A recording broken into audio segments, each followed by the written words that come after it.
So this course is called An Introduction to C.S. Lewis's Apologetics, and it has to be an introduction because the wealth of material that Lewis has written on apologetics, it just goes far beyond anything you could cover in even 2 semesters, even though this is just a 1 semester course.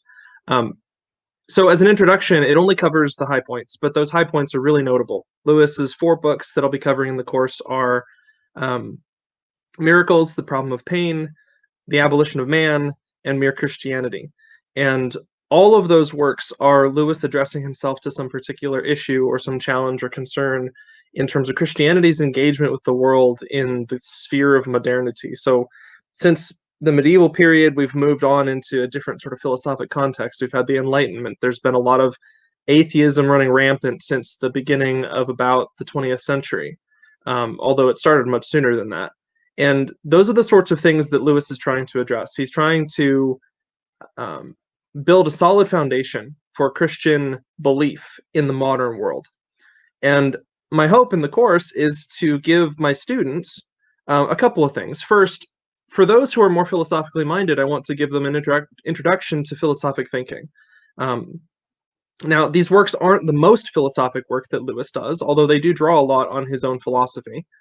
But what they do is give a really solid foundation for um, morality in the modern world. And that's one of the most crucial things right now. Uh, Lewis is seeking to justify a particular way of being in the modern world. And that's not an easy thing to do. But Lewis does it with a lot of grace. And there's an awful lot to learn from his texts. Um, some of the specifics that we can dig into are having to do with Lewis's response to atheism in various respects, his emphasis on the moral law and its foundations in reality. He answers particular challenges. Uh, in particular, with the problem of pain, he's dealing with perhaps the most well-known, I guess, critique of theism, which is just the simple existential question that all of us face on one level or another. How is it possible that we could have a loving God and yet have sin and violence and destruction and pain in the world?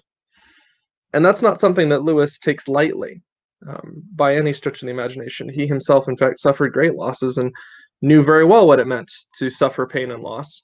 So he's not speaking from a place of ignorance, he's not speaking from a place of inexperience, but he is speaking from a place of a deep commitment to Christian morality. And that's what he's trying to justify. And I think he does an admirable job of it, and I'd like to pass on the lessons that he teaches to my students in that respect.